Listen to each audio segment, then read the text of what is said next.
Jadi di Filipi pasal 3 ayat 6 itu, bagaimana menurut Pak Pendeta dengan perkataan Paulus di sana? Karena saya takutnya saya gagal paham, tapi saya sudah pelajari, tapi memang di sini dikatakan si Paulus itu dia tidak tercacat dengan hukum Taurat dan dia menganggapnya sampah di ayat ke-9 pada berikutnya. Itu gimana menurut pendapat Pak Pendeta dengan perkataan Paulus itu? Ya, jadi Paulus dengan mengatakan Filipi 3 ayat 6. Ayat berapa? Ayat 6 sampai 9. Sampai 9 ya. Iya, betul Pak Pendeta. Itu menunjukkan kepada semangatnya Paulus terhadap pengikilan. Jadi sama dengan saya,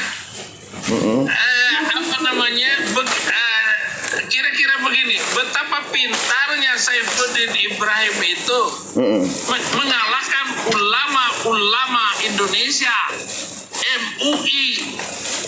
Mereka kalah semua dengan saya, begitu kira-kira gitu. Itu adalah semangat Paulus di dalam memberitakan Injil. Dia tidak bercacat terhadap hukum Taurat. Dia disunat, dia puasa, dia sembahyang. Saya dulu jidat saya itu hitam di sini. Nih, saking rajinnya saya sholat. Artinya saya tidak bercacat, saya tidak pernah berbuat, saya tidak pernah korupsi, saya tidak pernah nidurin istri orang. Enggak pernah saya. Walaupun fitnah-fitnah itu terus berjalan terus. Jadi bagaimana menghina Saifuddin Ibrahim itu?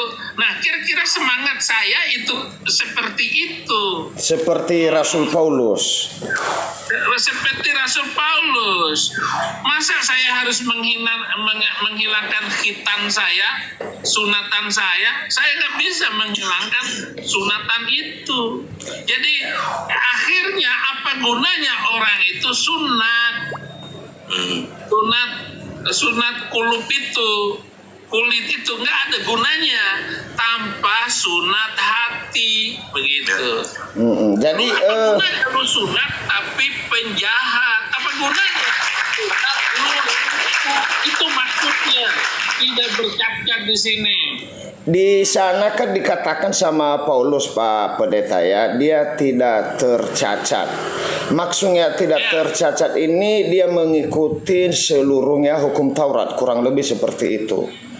Iya, artinya sebentar dulu Pak Pendeta, dia mengikuti hukum Taurat, tetapi di balik semua itu dia kan seorang penjahat, pembunuh. Lalu apakah tidak bertentangan dengan kata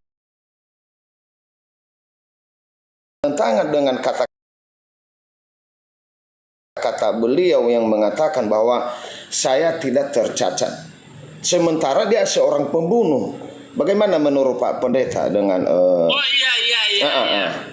Hal itu yang dilakukannya, dia habisin itu pengikut Yesus. Iya, betul. Bukan sebelumnya. Paulus ini adalah orang yang memang tidak bercacat masalah hukum, tetapi ketika muncul orang-orang yang mengangkat Yesus itu adalah murid-murid, dia melakukan kejahatan yang minta ampun.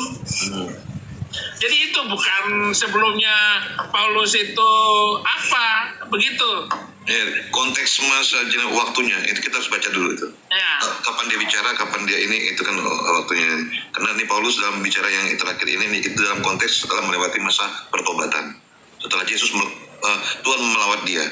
Itu kok. Jadi harus lihat dulu historinya. Kristen itu mempunyai waktu histori yang bagus ya.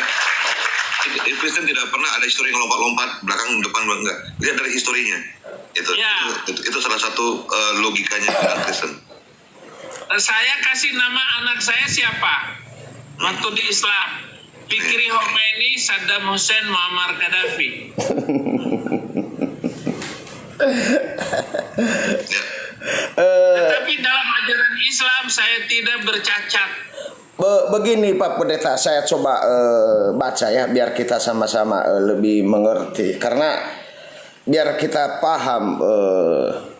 Di sini di ayat ke-6 dikatakan bahwa tentang kegiatan aku penganiaya jemaat, tentang kebenaran dalam mentaati hukum Taurat aku tidak bercacat. Tetapi apa yang dahulu merupakan keuntungan bagiku, sekarang kuanggap rugi karena Kristus. Malahan segala sesuatu kuanggap rugi karena pengenalan akan Kristus Yesus Tuhanku, lebih mulia daripada semuanya. Oleh karena dialah aku telah melepaskan semuanya itu dan menganggapnya sampah, supaya aku memperoleh Kristus. Demikian Pak Pendeta. Jadi apakah hukum Taurat yang tidak tercacat itu yang dianggap sampah oleh Paulus atau bagaimana? Karena kata beliau di sini, karena dia sudah mengikuti Yesus, hukum Taurat itu dianggapnya sampah. Benar, itu benar. Saya terima Yesus umur 40 tahun. Mestinya dari kecil saya sudah jadi Kristen dong. Tetapi begitu saya terima Yesus Kristus sebagai Tuhan dan Juru Selamat, apa yang saya peroleh di dalam keislaman itu sampah semuanya. Karena pengenalan akan Yesus itu jauh melampaui harta kekayaan duniawi ini. Jadi Paulus itu benar-benar memberikan hidupnya, bahkan segala sesuatu, seluruh hidupnya, pikirannya, jiwanya hanya untuk Kristus. Itu yang dimaksud dianggap sampah itu. Itu harus lari ke Filipi 1 ayat 21, bagiku hidup adalah Kristus, mati keuntungan. Mati aja untung loh. Saudara paham gak itu? Bagiku hidup adalah Kristus, mati keuntungan. Kalau bagi saya memahami Filipi 1 ayat 21, bukan itu. Bagi saya hidup lebih untung daripada ngek, daripada innalillahi itu. Itu yang lebih menguntungkan hidup. Nah kalau saya mati, makanya saya tidak akan kembali ke Indonesia sebelum seluruh muslim itu terima Yesus Kristus sebagai Tuhan dan Juru Selamat. Maka saya anggap hina semua. Coba baca Ugo Filipi 1 ayat 12, 13, 14.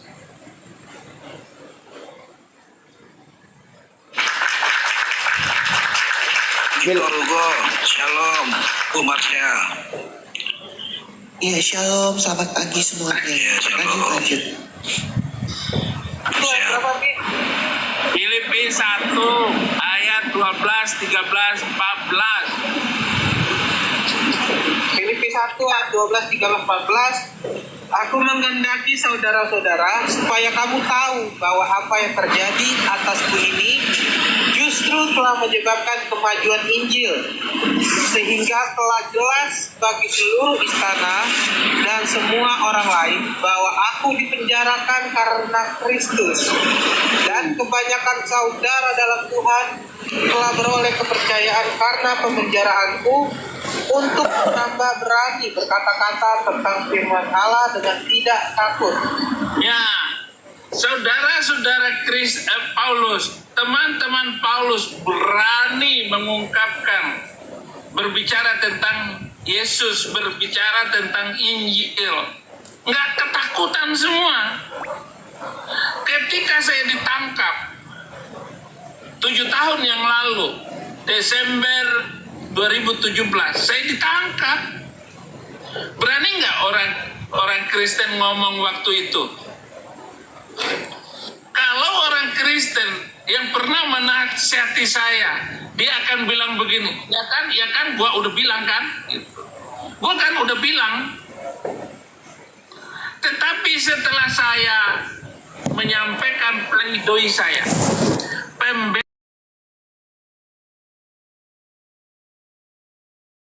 Pembelaan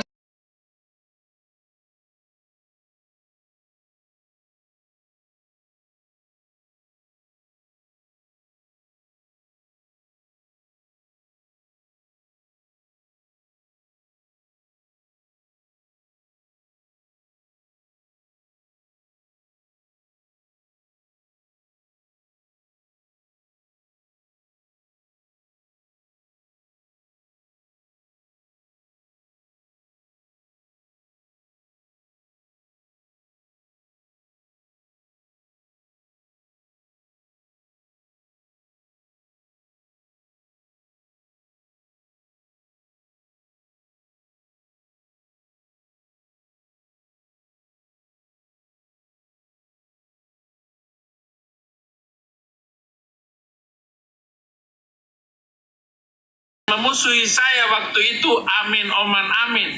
Tetapi ketika doa Bapa kami itu saya terjemahkan dalam bahasa Indonesia, semua yang sebelah kiri saya, di belakang saya itu yang di kiri langsung ngikutin.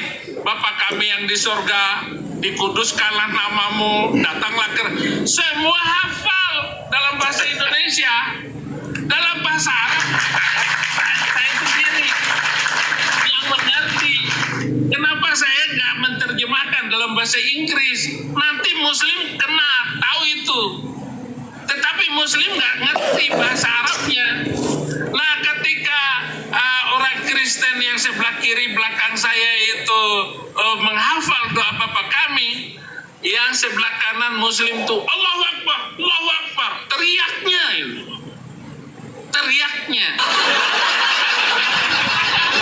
Akhirnya kacau semuanya Muslim ini. Jadi dikiranya saya doa Al-Quran, ternyata doa Bapa kami. Itulah keberanian, itulah sikap iman saya di dalam kekristenan, bahwa penjara kemudian membawa hikmat baru, keberanian di dalam memberitakan Injil. Ini adalah bagian keajaiban Tuhan Yesus Kristus. Ya. Jadi begitu. Jadi saya jawab ya Pak Pendeta. Berarti kata Pak Pendeta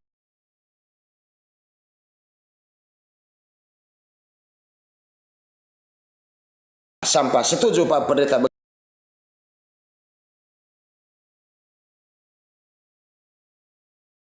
Anggap sampah. Jadi Harta kekayaan dunia dianggap sampah karena Paulus membela Injil ini habis-habisan. Gak ada yang ditakuti oleh Paulus. Kalau sekedar omong kayak begitu, Paulus tidak takut. Dan hukum Islam itu sendiri ya hukum sampah. iya Tapi enggak berarti gini. Nanti dulu, nanti jangan di framing sama Muslim nanti. iya. Seluruh undang-undang hal-hal yang begitu itu, tetapi bagaimanapun Israel itu dasarnya hukum Taurat, itu nggak salah. Dan Yesus bilang tidak setitik pun dihapus dari hukum Taurat, dari tulisan Taurat itu. Iya. Supaya jangan salah mengerti, gitu loh, mengerti tentang hukum Taurat ini. Jangan dianggap letterlek seperti itu, bahwa Saifuddin juga anti hukum Taurat. Maksudnya telah disalibkan segala hukum itu. Coba Galatia 2 ayat 19, Hugo. Selamat siang Bu Marsha, apa kabar? Tadi kok turun waktu Shalom Abi. Iya, aku yang itu nggak itu apa? Satu akun yang itu dipakai akun yang lain. Shalom. Oke. Galatia 3 ayat 12 ya, Bi? Galatia 2 ayat 19. Galatia 2 ayat 19. Di sini dikatakan, sebab aku telah mati oleh hukum Taurat, untuk hukum Taurat, supaya aku hidup untuk Allah. Aku telah disalibkan dengan Kristus. Aku telah disalibkan dengan Kristus. Jadi hukum Taurat itu ada di dalam salib Kristus itu. Anda mau atur 10 perintah itu tanpa dengan salib, Anda nggak selamat. Jadi telah disalibkan, aku telah disalibkan bersama Kristus. Nah, di manakah kecintaan yang luar biasa itu yang dimiliki oleh orang-orang Kristen hari ini? Itu pertanyaannya. Roma 7 ayat 6. Roma 7 ayat 6.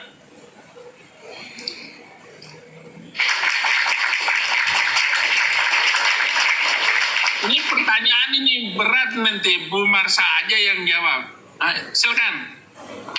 Ya, tetapi setelah dibebaskan dari hukum Taurat yang mengurung kita, sehingga kita sekarang melayani dalam keadaan baru menurut roh dan bukan dalam keadaan lama menurut hukum Taurat. Salah, menurut huruf hukum Taurat. Ya, menurut huruf Taurat ya. Lah, menurut huruf hukum Taurat, hurufnya penting itu.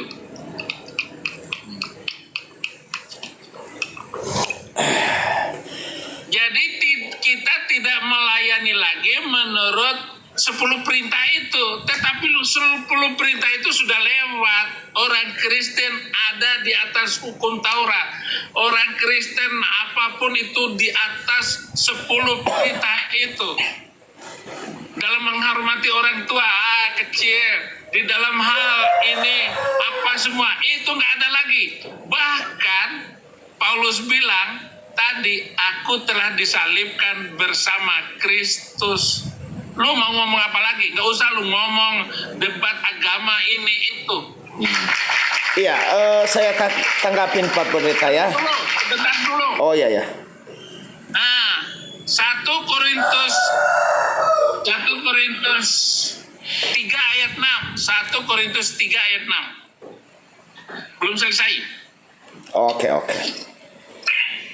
Ya, di sini dikatakan aku menanam, Apolos menyiram, tetapi 2 Allah Korintus 3 ayat 6. Salah rupanya. 2 Korintus 3 ayat yang ke berapa, Bi? Ayat ke-6. Ayat ke-6 ya, sebentar. Juan. 2 Korintus 3 ayat yang ke-6 ya. Dialah membuat kami juga sanggup menjadi pelayan-pelayan dari suatu perjanjian baru yang tidak berdiri dari hukum yang tertulis, tetapi Tenang, dari teman-teman. roh, Nanti sebab saya hukum sanggah yang semuanya tertulis itu. mematikan, tetapi roh menghidupkan. Nah, jadi sekarang ini semacam makanan itu. Orang Kristen nggak perlu makan lagi. Menghirup baunya saja sudah kenyang. Itulah. Iya, ngapain lu makan, capek gigi lu sudah.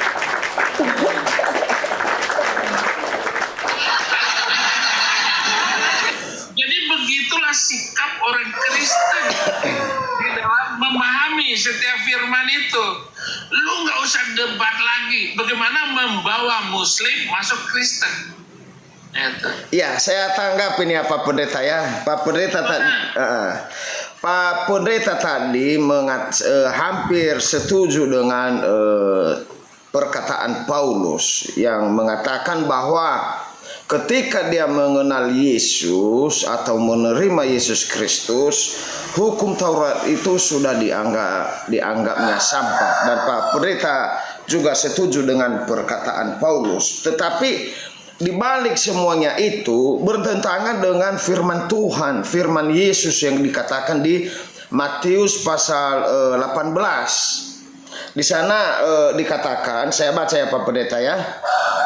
Karena aku berkata kepadamu, sesungguhnya selama belum lenyap langit dan bumi ini, satu iota atau satu titik pun tidak akan ditiadakan dari hukum Taurat sebelum semuanya terjadi.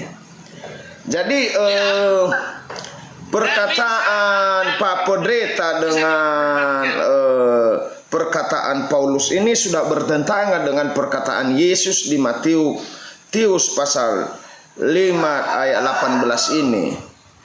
Sudah bertolak belakang. Kata Yesus di sini harus dilaksanakan hukum Taurat itu. Salah lagi saudara ini. Enggak, saya enggak salah. Saya itu mengikuti apa yang tertulis Pak Pendeta. Ya. Nah, coba Pak Pendeta dijawab sesuai dalil supaya saya bisa lebih mengerti begitu. Ya. Dari tadi saya sudah menjelaskan. Nggak mendengarkan. Saya mendengarkan Pak Pendeta, saya mendengarkan, dan Pak Pendeta mengatakan itu semuanya hanyalah sampah ketika dia mengenal Kristus. Tetapi maksud saya, di mana dalilnya bahwa hukum Taurat itu setelah Yesus turun ke dunia atau dilahirkan ke dunia ini untuk ditiadakan, karena datangnya Yesus di dunia ini untuk menggenapi firman Tuhan itu, menggenapi hukum Taurat itu, Pak Pendeta. Ya. Tuhan, ada yang bisa membantu saya sebelum saya jelasin dulu? Silakan Bu Marsha. Nanti dulu, sabar dulu. Silakan Bu Marsha dulu. Monitor Bu Marsha. Pak Pendeta, mungkin nanti kita diskusinya ini nggak terlalu lama ya, paling lama jam 8 karena saya harus berangkat kerja. Saya beritahu sebelumnya. Baik. Jadi begini, Bapak tidak bisa mengkontradiksikan antara ucapan Yesus dengan apa yang dialami dan diucapkan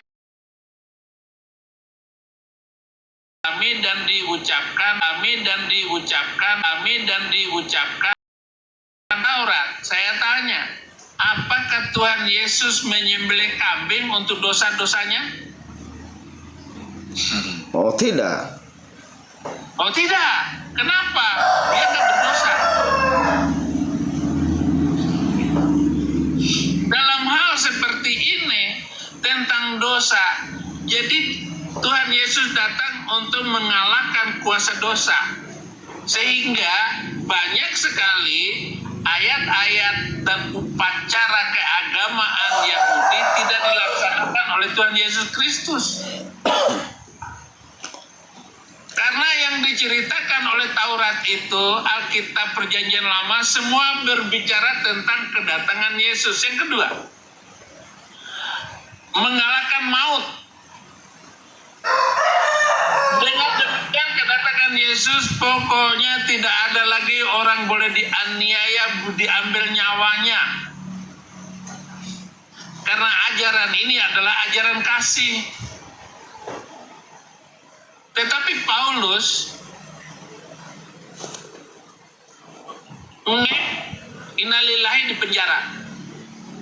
Ini maaf Pak Pendeta, saya mau nanya, ini Pak Pendeta percaya Paulus apa percaya Yesus? Ini saudara ini. Karena penjelasan sebentar dulu Pak Pendeta. Karena penjelasan Pak Pendeta ini menurut tanggapan saya ya, seakan-akan membela Paulus.